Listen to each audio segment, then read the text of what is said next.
श्री स्वामी समर्थ. माझ्या सर्व स्वामी सेवेकरांना स्वामी माऊली आणि मी ह्या चॅनलमध्ये तुम्हा सर्वांचे मनपूर्वक स्वागत आहे. तर आजचा व्हिडिओ आहे अक्कलकोट जाण्याविषयी. मला माझे मिस्टर तुला काय वेळ लागतं का 2-3 महिन्यापूर्वी असं म्हणतात. तर आनंद असतो तो. आपण कसं म्हणतो दिवाळीची वाट बघतो का मला माहेरी जायचं आहे, रक्षाबंधनची वाट बघतो का मला माहेरी जायचं आहे. पण माझं माहेरी जाण्यापेक्षा मला अक्कलकोटला जाण्याची आस मला माहेरच्या सुखापेक्षा लाखपटीने मला अक्कलकोटला गेल्यावर मिळते. तर आनंद असा असतो की जे स्वामी तिथं बसलेले आहेत अक्कलकोटला, जी माझी आई तिथं बसलेली आहे, तिला बघण्यासाठी मी वर्षभर खूप आतुरतेने वाट बघत असते. 2 दिवस माझं जाणं असतं. 1 दिवस मुक्काम असतो, 1 दिवस जायलाच लागतो. 1 दिवस मुक्काम, पूर्ण 24 तास जवळ थांबायचं. तिथं गाभाऱ्यात बसायचं आणि डोळे भरून बघायचं, बस दुसरं काही नको. काय चिंता आहे, काय टेन्शन आहे, ते माऊलीला आपोआप समजलं जातं. मी काही कोणत्याही गोष्टीचा विचार करत नाही. आनंद म्हणजे एवढा असतो की जसं काय माऊली मला म्हणत बाळा तू ये, मी तुझी वाट बघतोय. तर असं मला सतत जाणवत असतं. आणि ह्या वर्षीचं बी तसंच झालं. काही कारणास्तव पैशांचा थोडा प्रॉब्लेम झाला आणि आमचं 17 मार्चला जाणं फिक्स राहतं.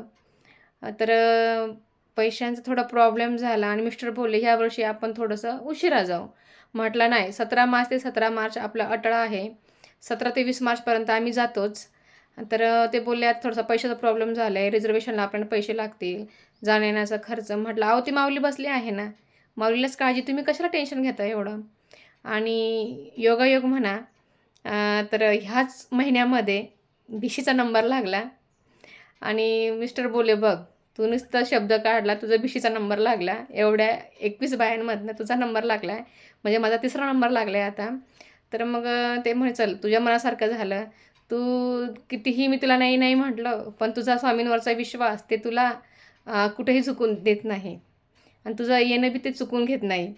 तर अशी आहे माझी माऊली. थोड्या गोष्टींवरनं आपण हट्ट जर केला जाण्याचा तर ते नक्कीच आपला हट्ट पुरवता. आणि हट्ट माझा एकच असतं की मला दरवर्षी जसे वारकरी लोक पंढरपूरची ते आस लावून बसतात वारीला जाण्याची, तशी माझी असं असते की मला मार्च महिन्यामध्ये माऊलीला भेटल्या जाण्याची आस माझी. वारकरी जसे लोकांना आवड आहे तशीच मला खूप आवड आहे आणि तुम्हीही तुमची आवड जपा.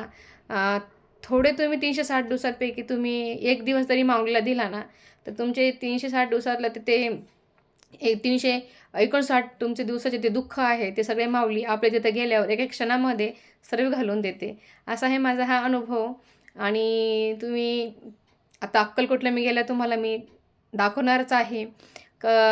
माऊलीचं गेल्यानंतर तिथं मला काय काय अनुभूती येते, म्हणजे काय काय काय म्हणते प्रचिती येते, ते मी तुम्हाला तिथं गेल्यावर लाईव्हच मी तुम्हाला दाखवणार आहे. आता बघा तुम्हीही. आणि जो कोणी अजूनपर्यंतही अक्कलकोटला गेला नाही त्यांनी प्लीज कृपा करून अक्कलकोटला जा, आपल्या माऊलीला भेटा. आपले सुख दुःख माऊलीला सांगायची काही गरज नाही, माऊलीला सगळं कळतं. ती अंतर्यामी आहे आपली आई ती. तर किती गावं आणि किती नाही सांगावं गुणगान त्या गुरुमाऊलीचं, त्या आपल्या स्वामी समर्थ नाथांचं. खूप किती शब्द बोलले तरी कमीच आहे. तर असे आहेत आपले स्वामी समर्थ माऊली आणि त्यांचा हा छोटासा अनुभव तुम्हाला मला शेअर वाटला म्हणून मी तुम्हाला केला. तर कसा वाटला माझा अनुभव तुम्ही मला नक्कीच कमेंट करून सांगा. सर्वांना श्री स्वामी समर्थ.